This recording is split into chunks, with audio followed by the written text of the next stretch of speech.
Welcome, this is what is happening on the Sun today, the 22nd of September 2011. And we have a lot going on. Two monster spots have appeared over the northeast limb. That was the region that produced the M flare yesterday, and as I prepare this, it's just produced an X flare. But before we get into all of that, the trivia question. The background image here is of three galaxies colliding. Our galaxy is heading for a collision with another galaxy. So the first part of the trivia question, the easy part, is what galaxy we're going to collide with. Then it gets more difficult. Secondly, when was that collision likely to occur? And thirdly, given that both galaxies contain about 500 billion stars, about how many collisions between stars of the two different galaxies do we expect?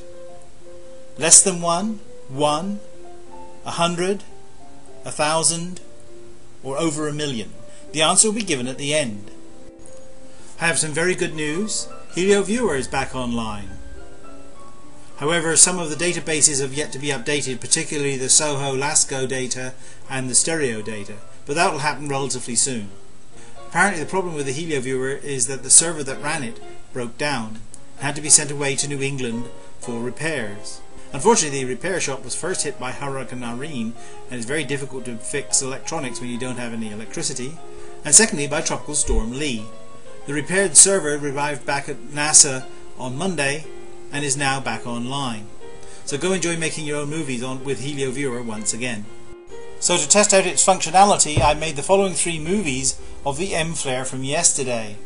First, the helium-304 from the AIA instrument on SDO shows a beautiful set of loops forming during the flare at about 1200 yesterday.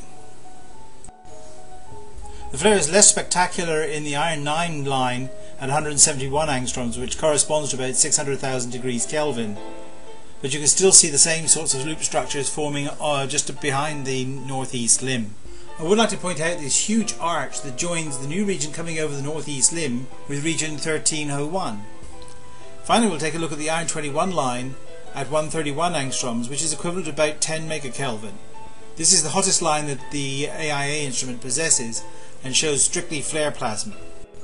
Quite spectacular, and this is only an M1 flare. I'm so glad that HelioViewer is back again. Stereo B spacecraft had a clear view of this flare near Sun Center. In the Iron 12 195 angstrom line, which corresponds to about 1 million degrees, you can see the extent and size of the flare, most of which was probably behind our east limb. From the GOES X-ray plot, you can see that the parade of C flares has continued, but punctuated at the end here with an X1 flare. The first indication I got from it was from the EVE instrument on the Solar Dynamics Observatory, which showed this rather remarkable picture in ultraviolet of the flare. So we can see that it is associated with the region on the limb. Let's take a look at the individual active regions and see what's been going on with each one of them. We lost region 1300 over the west limb overnight, and region 1298 died. So that leaves us with 4 numbered regions plus 3 unnumbered regions. Sorry, the caption's wrong here. Anyway, so let's start with region 1295 in the northwest. It seems that region 1295 has grown quite significantly in the last 24 hours, particularly in the leading part of the region. It's also produced 5 C flares, which is also an indication of dynamic change. Next is region 1296, which is just behind region 1295 to the east. It seems to have decayed significantly overnight, and if it continues that trend, it probably won't be around for much longer. Next, region 1301 in the northeast. That seems to have grown a little bit overnight. However, we have to be a little careful here because again foreshortening may be making the region appear to grow. It has produced 1 C flare. However, NOAA attributed yesterday's M flare to this region, which as we've seen is a mistake. However, coming up behind it is a huge region. 2 large spots are clearly visible already, and I think there's more to come. This region has produced 5 C flares and 1 M flare, and now an X flare. Sorry again, the caption is inaccurate because I produced it before the X flare started.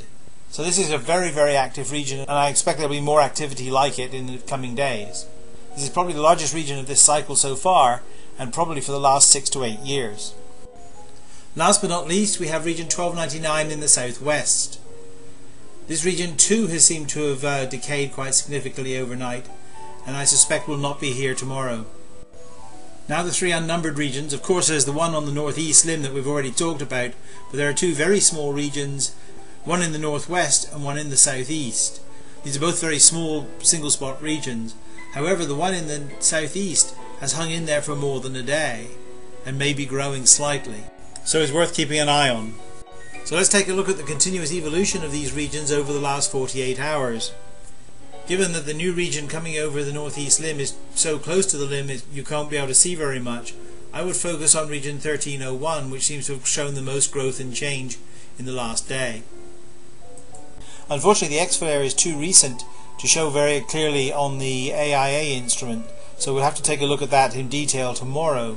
Anyway, I've included here the helium-2 304 movie, which corresponds to about 50,000 degrees, the iron 9 171 angstrom movie, which corresponds to about 600,000 degrees, and the iron 21 movie, which corresponds to about 10 million degrees.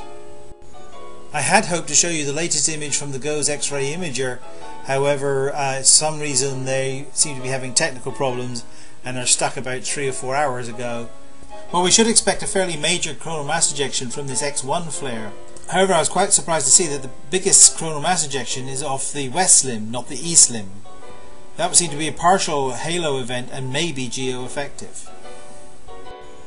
The solar wind data from ACE shows that we might have been hit with another small coronal mass ejection. If you look at the curve at the top in red, which is BZ, the vertical component of the solar wind's magnetic field, it switched from south to north suddenly.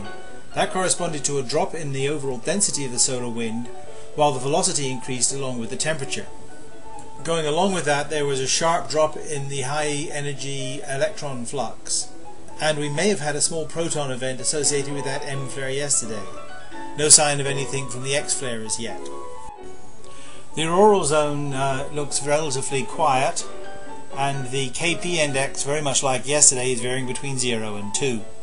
So in summary then, the X-ray background has remained at the C1 level, sunspot numbers increased slightly to 108, radio sun intensities remained at 144 solar flux units, solar wind speed is at 365 km per second, but with a density very much less than 1 proton per cubic centimeter, and geospace conditions are rated as quiet. So my forecast for the next 24 hours is that C flares are certain, M flares are likely, X flares are likely. That's the highest rating for that I've ever given. The sunspot number should remain high, coronal mass ejections remain likely, the solar wind speed should remain low, and a geomagnetic storm in the next 24 hours is unlikely. From the composite coronal image we see that we have no major regions due back over the east limb after this one has cleared for a couple of days. If you would like to find out more about what's happening on the Sun, follow some of the links in the description box below. If you want to see some earlier editions of the Sun Today or some of my other videos, go to my channel, they're all listed there. If you want to keep abreast of what's going on in the Sun, please subscribe, you are more than welcome to do so. As for our trivia questions, what galaxy are we going to be colliding with?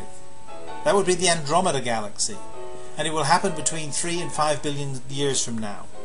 And the chances of a collision between a star in the Andromeda Galaxy and one in our galaxy is almost 0. So the correct answer is less than 1. So that's it for today. Keep safe. Bye for now.